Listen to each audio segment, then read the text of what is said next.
Today, we're going to get into the nitty-gritty when deciding to move to the villages and talk about some of the cons on our pro and con list, or just general frustrations about living in the villages. Thank you for tuning in today to the Villages Home Style, where we are going to talk about all things related to the Villages, Florida. So a little bit of behind the scenes for you before we get started. I had this whole video recorded and even edited, downloaded, was getting ready to upload it, and then I decided that I hated it. So now this is my full second attempt to go ahead and get this video done. So without further ado, here we go. I'm going to go over the 7 frustrations that I have with living in the Villages, Florida. This is my opinion, fueled by some other conversations on social media sites that I see from residents. And I will preface it by saying that I love where I live, but of course, anywhere you go, there are going to be some things that you just have to adapt to. So here we go. The first frustration that I have is that the southern areas are lacking shopping. Yes, there is a Publix grocery store about every 5 miles, but it's over 30 minutes to other box stores, and there's just very little variety. I'm not saying that we need a mall or anything along those lines, but it would be nice to have a full-service Walmart, Target, maybe Best Buy, or home goods stores.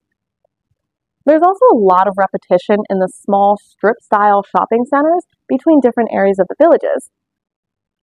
My second frustration is that the large events that typically happen monthly at the squares get overcrowded very quickly and parking is difficult. I don't have a true solution for this because it's great to see people coming out to enjoy these events. But maybe if we do multiple day events or multiple events happening at the same time, it'll help to thin out some of these crowds. And if that happens, it could save a lot of people drive times so they're not driving from one side of the villages to the other. And while I love the market vendors that are out at these large events, sometimes I would like to see the roads surrounding the immediate squares just to be closed off for pedestrians. So maybe people could have a little bit more space for seating or even creating like a second stage area.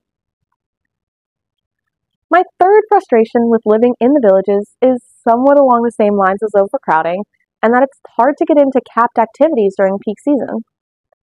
Now, what I mean by the capped activities are ones that are held inside or that they only allow a certain number of people to participate, so it's capped. Again, I love that we have such an active community and so many people are taking advantage of everything that the villages has to offer. But during peak season, sometimes people will have to start lining up outside of the buildings up to an hour before the class actually starts, just so they can get a space. You'll also see the classes through the Enrichment Academy fill up within hours, some of them even as quickly as 10 minutes after they are posted. Now, some of the most popular activities that I see are going to be the drill and play classes, which are usually like pickleball related, water aerobics, bingo, cardio drumming, line dancing, and a few others. We need to add more open groups that are not just reserved for smaller social groups so that we can share some of the rec centers and other amenities. This next gripe is one that I have with new construction, that the homes are very basic, and a lot of people have to make post-closing modifications to upgrade their homes. It's common to get a house without blinds, ceiling fans, or lights in your ceiling fans. And there's also a lot of new construction homes that are still installing laminate-style countertops in kitchens and bathrooms, and the vinyl flooring that's rolled out like linoleum.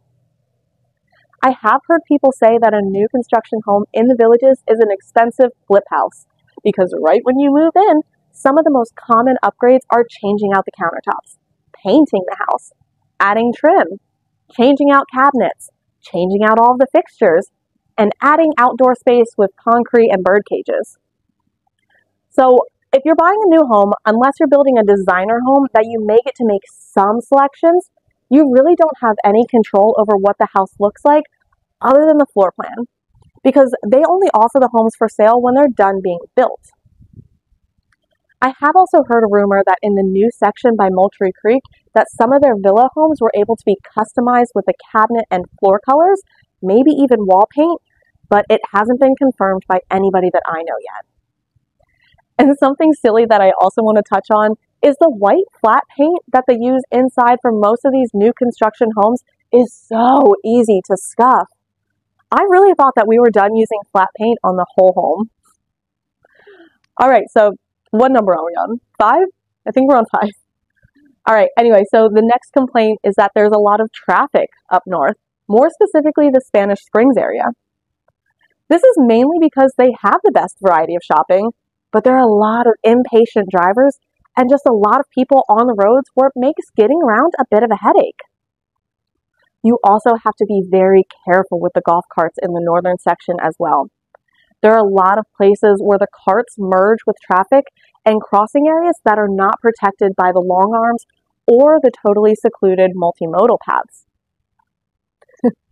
All right, guys, we are almost to the end. So this next item on my list is that the Architectural Review Board has a very strong hold on what you're able to do to the outside of your home. So you have to get board approval prior to making any modifications outside. Now this is both a perk and a downside to living in a deed-restricted community because it allows the houses to have similar conformity and maintain the overall image of the neighborhood. But the downside to that is there's not a lot of personality that owners are able to put into the exterior of their homes. The ARC typically takes about a week or two to get back to you, depending on when you submit your paperwork. So for impatient people like me, I want to get started right away when I have a new landscaping idea in mind, or if I want to add more space outside, but you need to wait for permission.